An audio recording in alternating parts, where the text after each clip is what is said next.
to another Monday. I was going to say Friday. I'm like, okay, definitely not Friday. And we're going to be talking all about heaven and hell and the afterlife and all of that great stuff today. This is actually a question that I get asked quite often about what the afterlife is like and what happens after we die. I think when we go through our big spiritual awakening, it's one of the first questions that we all tend to ask. I know for myself, especially growing up seeing ghosts and spirits, it was one of the first questions that I really wanted to get into as like a newfound awakened soul. It's like, what actually happens? Do we really die? And when we do die, when we do leave our bodies, what happens next? Is there such a thing as hell? And if so, what does it look like? And you know, we've seen a lot of people go through something called NDEs, or near-death experiences, where they've actually experienced heaven or they've experienced hell. And so I've got a lot to say on this because as a remote viewer, I'm able to, well, as a remote viewer and I guess a medium, I'm able to work with spirits, I'm able to cross them over. And not only that, I'm able to go over with them on the other side. Especially when I first stepped into this, I was really curious, what is through that white light? What is through that light at the end of the tunnel? And so I have done a lot of exploration in this realm. So just a reminder, everything you will hear today has been channeled directly from me, yours truly, through my own remote viewing, mediumship, psychic, and just in general channeling experiences, but it really has been all experienced firsthand by me, and that's really where I pull my information from. So as always, if it resonates with you, it's for you. If not, no big deal, it's not for you at this time, and that is totally okay. Before we begin, of course, give this video a thumbs up if you like this topic. Be sure to share this video with others who you think would be interested in this topic, and of course, subscribe if you haven't already. And, it's like, I'm sorry, the garbage truck just, it never fails to come right at this time. It just makes me laugh so hard. It's so grounding. I just find it so grounding. It's so human. It's so real. Before we like deep dive, we're gonna actually start with hell. So like we're gonna go bad and then we're gonna go good. But before we get into that, I just want to remind you, please check out the Galactic Federation meeting that happened October 11th. It went half an hour over time because it was just that good. So much information on what's happening in the world right now, and huge revelations between the light and dark battle, and talking a lot with Queen Elizabeth and that soul, and where she's at now and how she's doing on the other side. It was pretty wild for sure. Coming up on October 28th, we've got a spirit guide workshop. I'm going to be teaching you how to connect with your spirit guides, and it's going to include a 90-minute workshop and recording, so live and the recording. You get a workbook, you get a spirit guide meditation, and you get a 3-part video series all about spirit guides on top of that. So it is a freaking doozy of a workshop, and as a matter of fact, it's going to be, yeah, I believe our last workshop of the year. And I'm not going to be doing any more workshops for 2023. I've got really so many other things going on, and other big projects that I want to really focus on. So yeah, this is a good one to join. Of course, we do have our December 21st Cosmic Gateway event. And that's kind of a yearly thing. I think it's our 3rd annual Cosmic Gateway event as well. So that's going to be really great. Now, I do want to just mention one more thing before getting into the information. So I had an international tax meeting today. Found out it's probably going to be around $50,000 to set up tax ID numbers for 35 different countries all over the world, basically you guys in the countries that you live. And that's just the setup fee. That's not even what I owe to each one of those countries. Honestly, no one ever tells you that you have to pay international taxes on digital products. So, yeah, just found that out. That was a really great find. That being said, moving forward, we are going to be implementing taxes on all of your purchases. All right. Um, that just kind of helps me rather than taking the $1.25 out of the $11 ticket. It's just going to be added on. That being said, if you want to help me pay this crazy tax, it's not even a tax, well, it's tax bill and then a tax setup fee, please go ahead and purchase some products, sign up for a membership, give a donation, give a super chat. That really helps me kind of run my business because I just don't have that money to set up international taxes. I just did not expect that kind of cost. And on top of that, if you want to save some money before we implement international taxes, then buy your stuff now. I'm sure it's going to take probably 2 to 3 weeks to set up. And you're just going to find that if you live in Switzerland or Germany or California, there's going to be a tax based on your jurisdiction. Don't get mad at me for not implementing it. I've been paying it, and yeah, and now we just have to set things up in the right way. All right, so save some money on taxes by buying some stuff now, and support a freaking small business that just got hit with a crazy bill that I have to figure out. So that would be great. And we do have the Spirit Guide workshop coming up, so that supports me and supports you as well. So I appreciate that, you guys.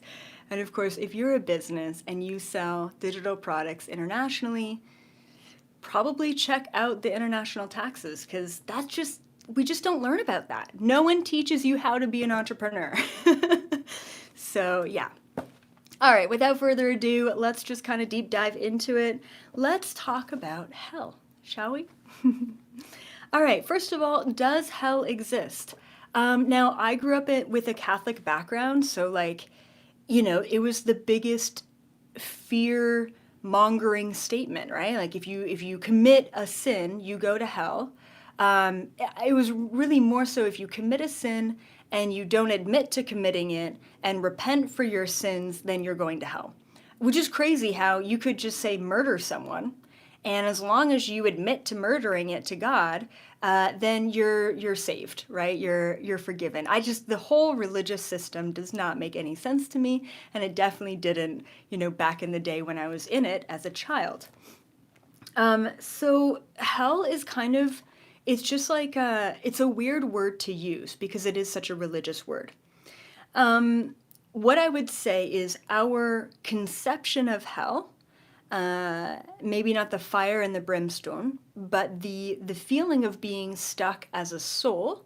Another really good word that, once again, is a religious word that I resonate with, as oddly as it sounds, is purgatory. So hell's a really sharp word, but purgatory is a word that I really resonate with.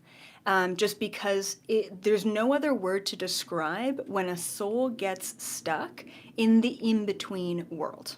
All right? So does hell exist? Yeah. In some sort of way, in some sort of perception, yes, it does. And different people, different souls will experience this in-between realm in different ways. Okay? So yeah, I call it the in-between or purgatory, basically. So most of the time when a spirit gets stuck in this hell or purgatory, the way that they experience the reality around them is everything will look pretty much the same. Okay, so like the room around you, like you'll see this table and the wall and the closet, and you'll even, as a ghost, you'll even see people walking around. But because back in the day, I was really curious as to how ghosts and spirits see the world around them. And so I asked them once, can I see what you see? And I did. And essentially it looks like everything's shadowed. Like there isn't a lot of like brightness or color or density in their world. So things still exist, but that's how they walk through walls. A lot of them don't even realize that they're walking through a wall. They're just walking through a space. So they'll see all the material objects in a room, but it'll all be very like gray and shadowed out, and they'll see the same thing with human beings. They'll see gray and shadowed out humans. Now, what I realized early on was why do ghosts and spirits who see me, why are they attracted to me? So I would go to different places, and I would have a lot of ghosts and spirits come to me and bug me and tell me their life story and flicker lights and things like that. So I had to ask them one time, why are you attracted to me? And they said that I'm a human being who has a really bright energy. So it's kind of like a moth being drawn to a flame. And I believe that it's that case. I think just the mediumship capability. It's almost like they can see me seeing them.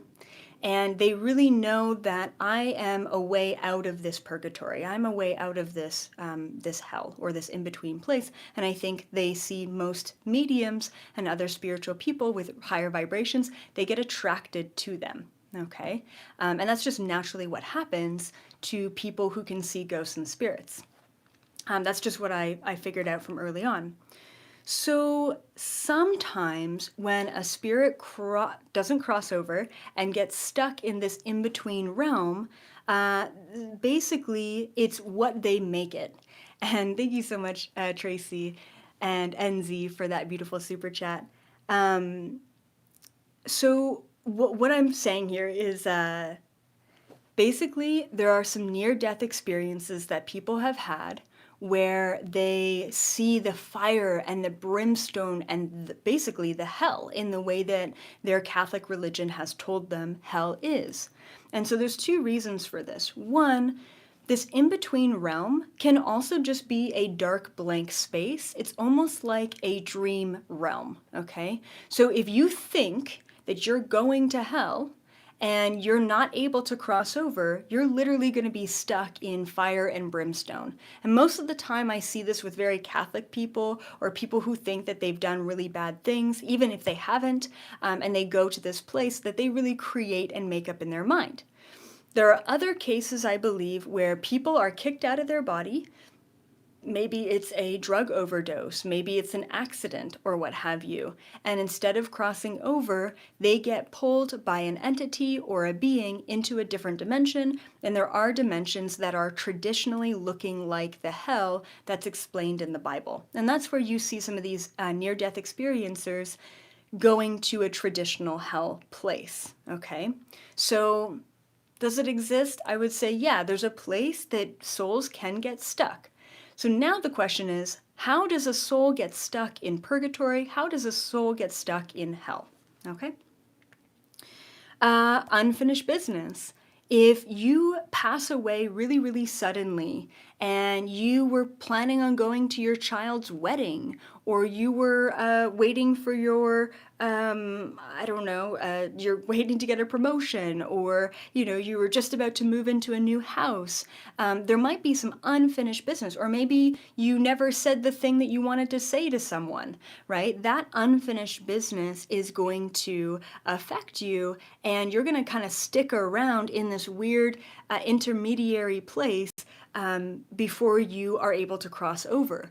You do this to yourself. No matter what the reason is that you're stuck in this purgatory or this in-between realm, no one puts you there. There's no God, there's no spirit guide who puts you in that place. There's no such thing as getting punished for your sins. There is no such thing as that.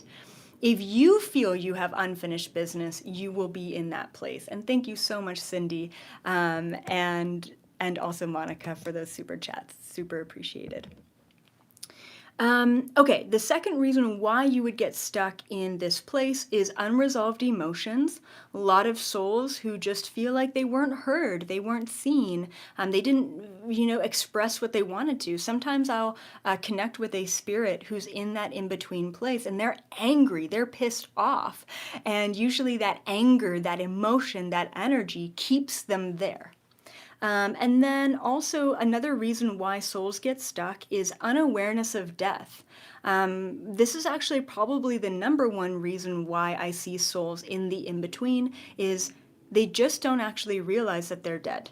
So they're like, why isn't anyone talking to me? Why, why can't I eat this food? You know, why doesn't anyone hear me? And they just don't realize that they've gone. And typically this is like a heart attack or a car crash, something that happens really suddenly. If you're sick for a long time, you're planning your exit. You're saying what you need to say. And then the last reason why souls get stuck in hell or purgatory is they're simply just not willing to let go.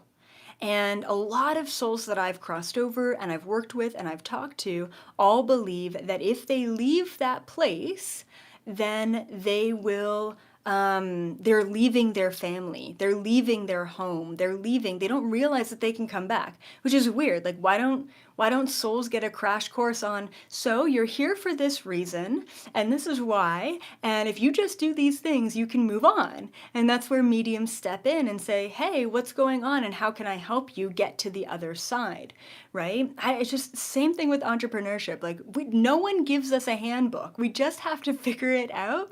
And sometimes it's really freaking annoying to do that.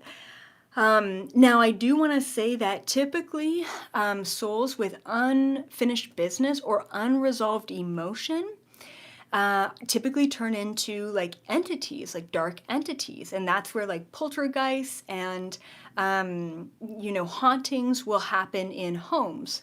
And so I've dealt with some of the darkest, most poltergeistist energies, it's not a word, and I've just realized that they're really, really hurt humans who died a really long time ago, who just need someone to listen to them and help them and hold space for them. And once I do that, they cross over immediately. So it's important to know that most likely you, okay, will not get stuck in this place. You are awakened enough, spiritual enough, aware enough to essentially cross over right away. Thank you so much, Olga, for that super chat as well. And so just realizing that you don't need much to cross over. You need a high vibration, you need to be able to let go of a bunch of your old baggage and emotions, and you need to be okay with leaving your body behind and your material possessions, and know that, you took that exit point for a reason. And when you do that, you literally just go over to the other side immediately. I would say probably a solid 80-85% of souls cross over right away. And they're not even spiritual. Some of them are really Catholic. Some of them are really religious. And they just go right away, which is really beautiful.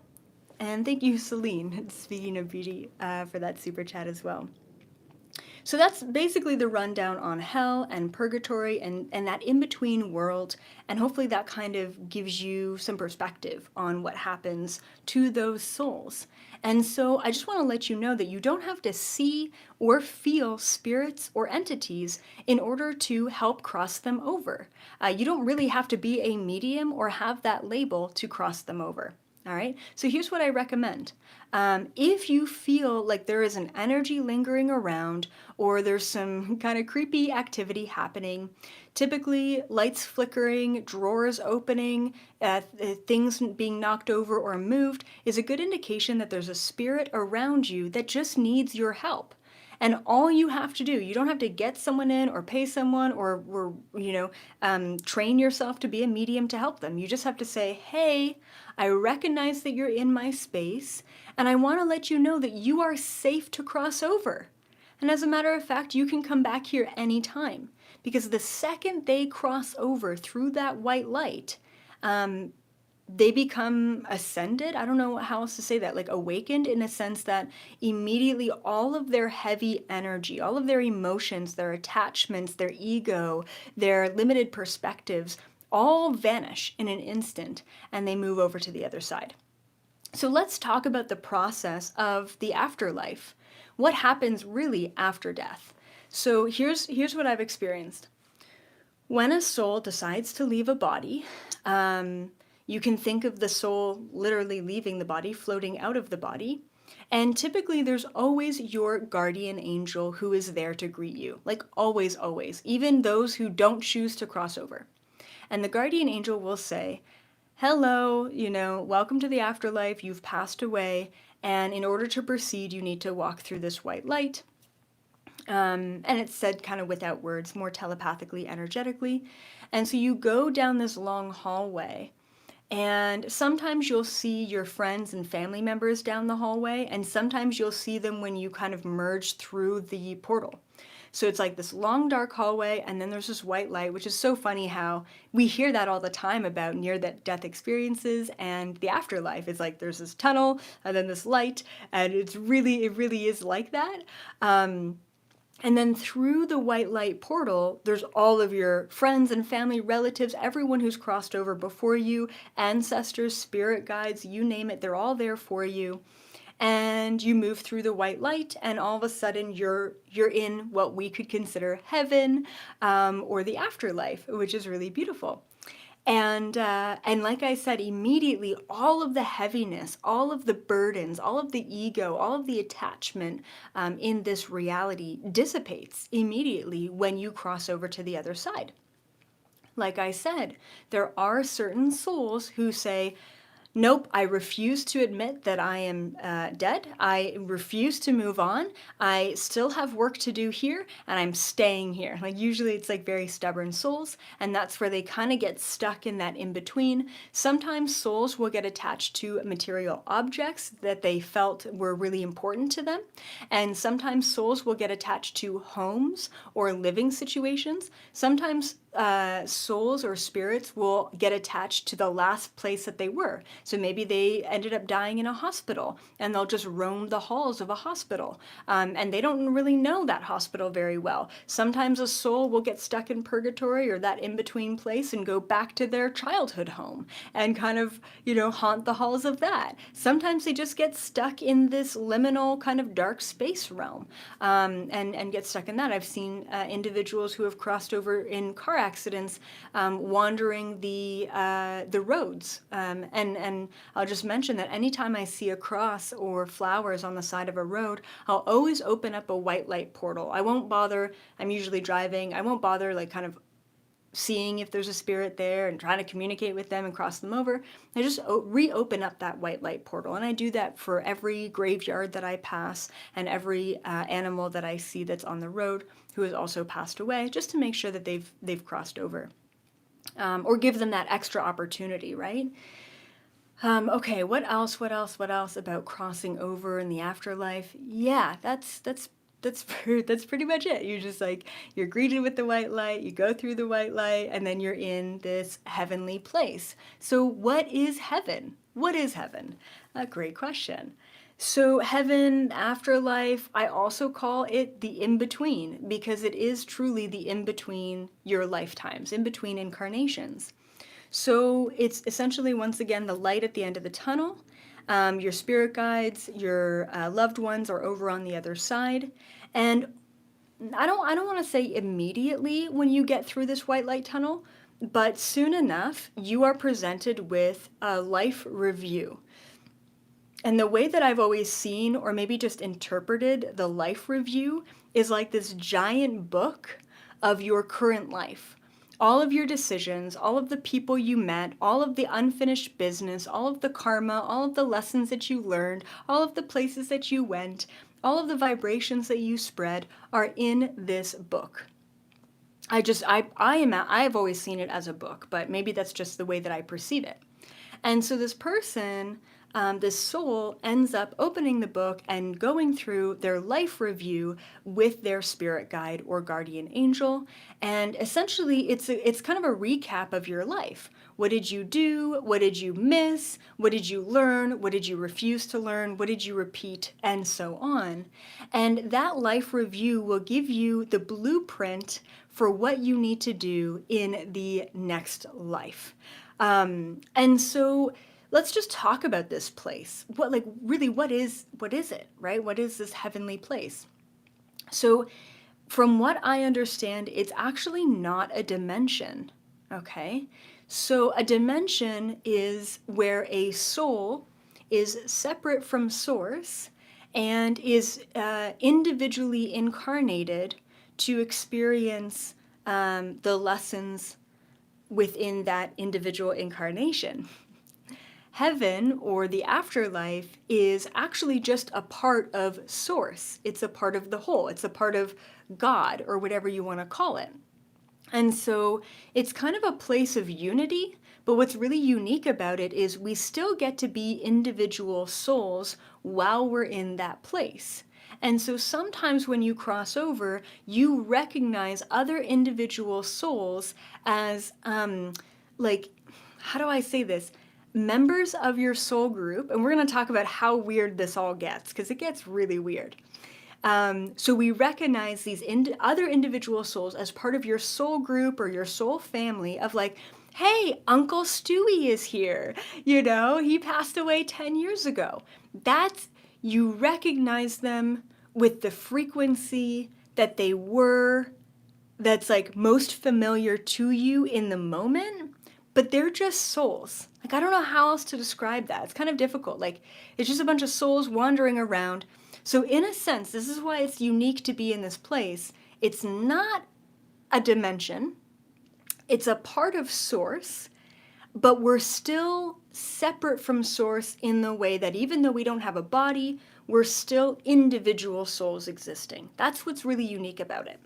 Now, I do want to mention that if you have an idea of the afterlife, if you have an idea of heaven as being huge, pearly gates and really big white pillars, and you've got this freaking white man sitting on a throne that is God, if that is your interpretation of the afterlife, then there's a pretty damn good chance that's what you're going to see.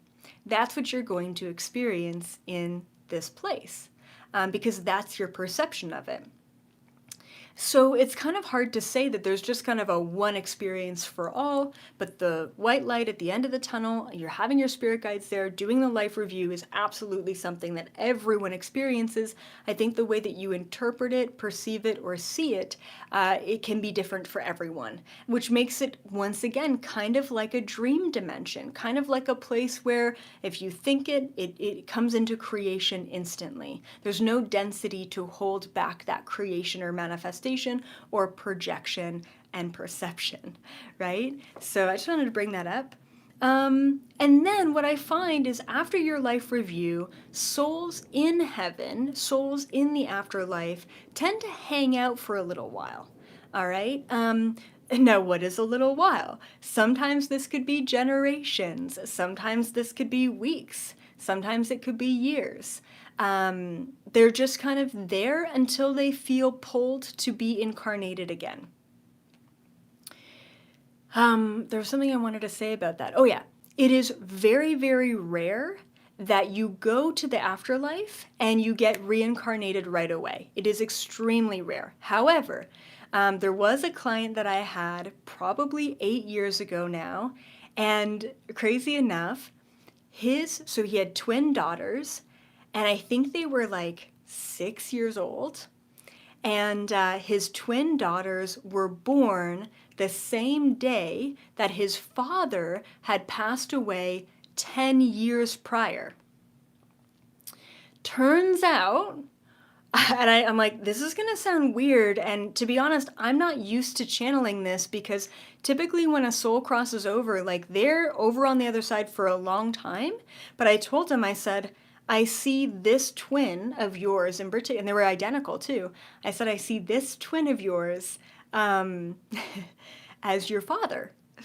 And his jaw dropped, and he actually started crying, and he said, I can't believe you said that, because when she started talking, she started calling her grandma the nickname that the father called her, if that makes sense. And she also likes all the candies and the foods and all the things that his father liked, and even had different like nicknames for different people. It was so validating for him, and probably a question he wouldn't have asked.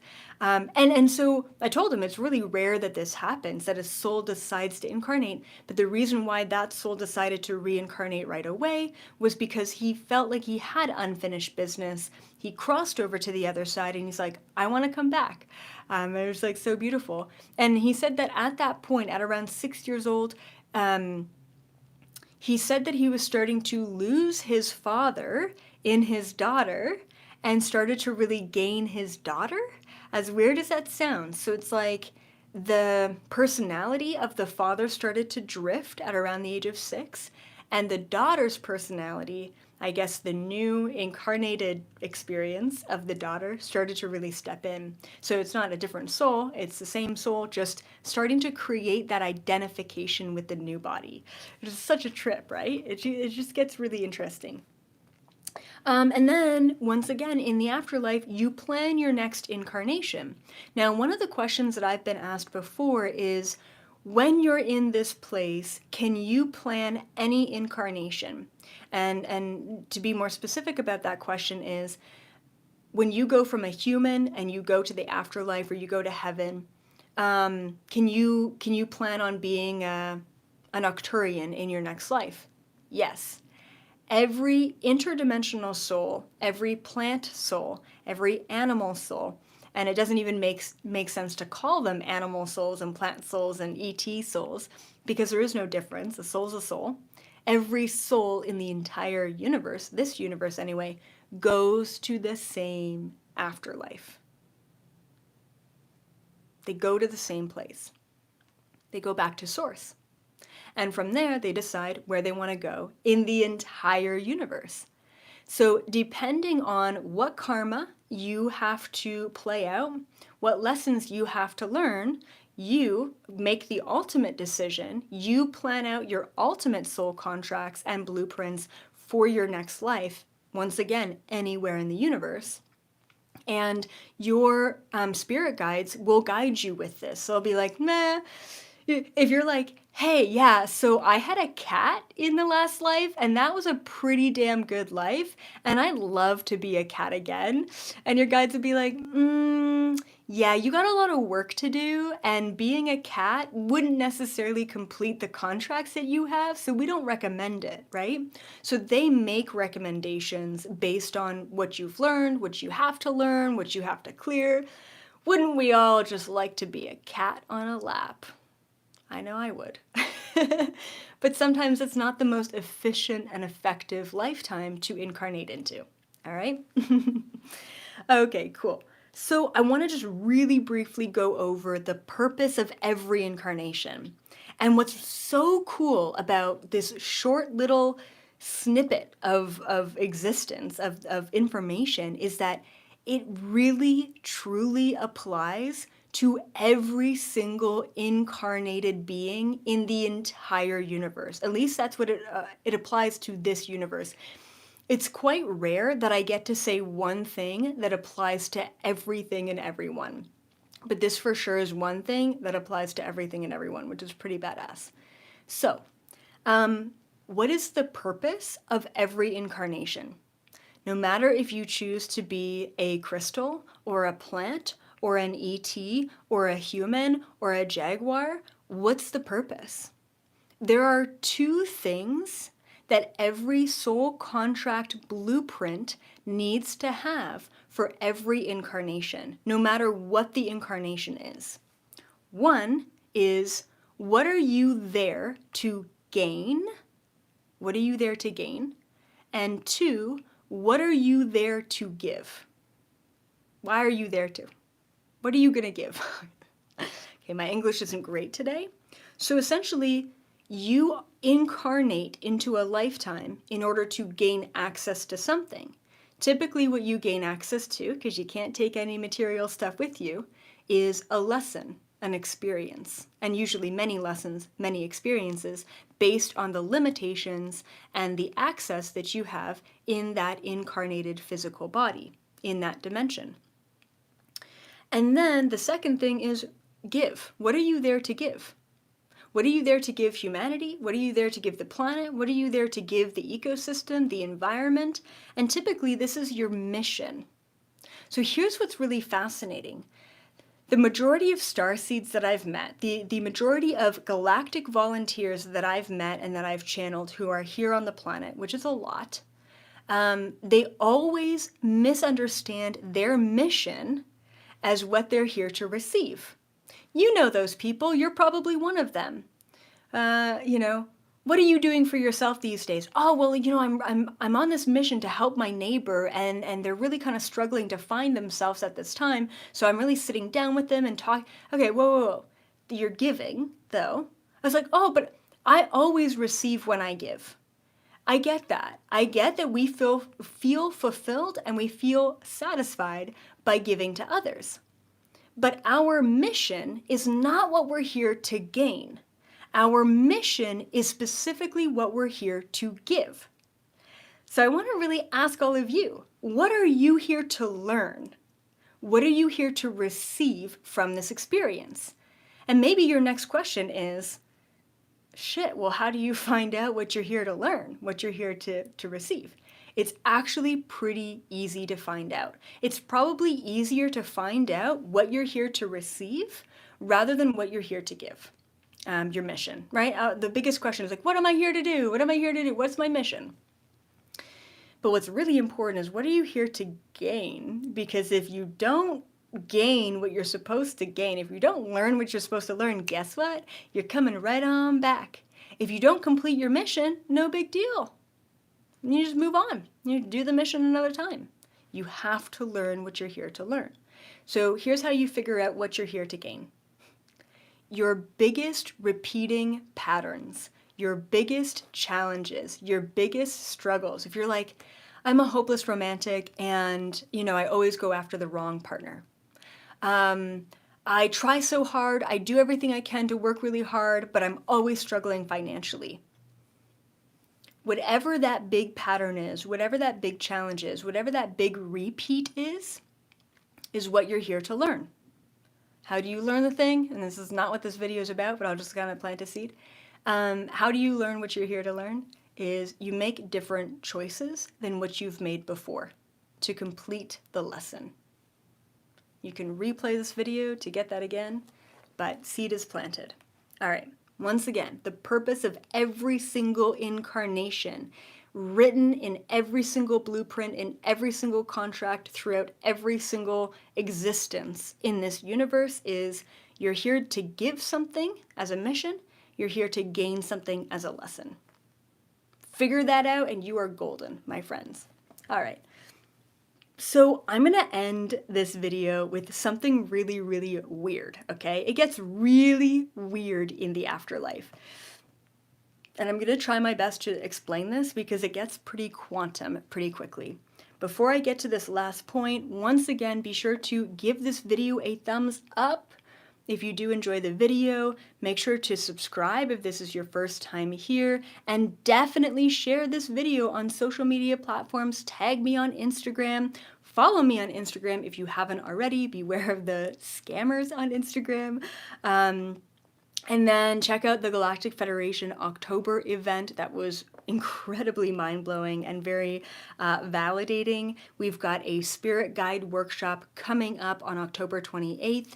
And if you want to avoid international tax on products that I am selling moving forward, then purchase all your things now. We've got Galactic Federation bundles from 2020 and 2021, and a bunch of really cool stuff on the site, including courses. So check that out now to avoid any sort of future taxation, because unfortunately, yeah, I'm learning a pretty hard lesson with all of that. So, and I really do appreciate all of your help and support, and signing up to be a member really helps too. So I'm just really, really grateful for all of you and all of the incredible super chats today too.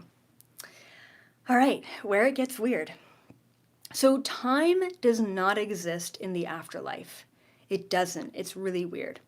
Once again, it's not a dimension, so it really exists beyond space and time, the physical and the non-physical. It's like it doesn't exist beyond the non-physical, but it's like it exists beyond space, once again, and time. So soul fragments could forever and do forever exist in your old state. It gets weird, okay? I'm explaining this the best that I can. So, for example, your grandfather has moved on to another life, but he can still visit you as your grandfather as you would interpret him, because it's a soul fragment that always exists as that soul fragment. Okay, I have a really trippy story to tell you about one of my first really deep experiences with this. Many years ago, I was channeling my dad, and he wanted to know about some of his cosmic past lives. And so I go into this past life, thank you, Lena. I go into this past life where he was a Tibetan monk, and I was really confused, and I'm like, I'm sorry, Dad, like I asked about a cosmic past life. I don't know why they're showing me this human past life, right? So I'm following him around on this huge kind of like Himalayan mountaintop as this Tibetan monk. He's doing all this meditation, fire breathing, and a lot of like third eye work. And crazy enough, he's sitting outside. It's super snowy. And there's this giant, like 7-8 foot tall feline being that appears to him in that lifetime. And I forget if it's physical or non-physical. Oh man, I really forget. I want to say it was physical, but it could have been like metaphysical too. Anyway, I want to say it was maybe physical. Anyway, so I'm not even going to get caught up. So my dad's this monk, this Lyran being, whatever you want to call it, visits him and starts to train him on all of these really sacred techniques. And so for probably a series of 3 to 4 months, he's getting one-on-one trained by this being. I don't know what the rest of the monks kind of at the monastery, felt about that, but they all seem pretty accepting. And then this being went away. And when I asked who that being was, it was described to me that that was him existing in another life, in a different dimension, who felt the need to come down and visit him as a human to teach him the knowledge that he's learned in this other dimension as this Lyran being. And I'm like, what? No. And I was like so confused. I'm like, there's no way that's possible. There's no way that's what? Like I was just I'm still confused, to be honest. And so then my dad's like, well, like call upon the being. Like, why don't you bring him in? Like, I want to know more about him. And I got a name for him and information. So I bring him in. And then I ask this lion being, and I'm like, so you're my dad's spirit guide, but you're also my dad. And I said, if you lived back in the day during this ancient Tibetan lifetime, that was a long time ago. I said, how long do you live for? Yeah, he was physical. I was like, how long do you live for? Like, I feel like that was a long time. Like, who are you now? Like, are you still living as this Lyran being? And he said, no. And I said, then why are you showing up as this Lyran being? And he said, because this is how your dad's going to recognize me.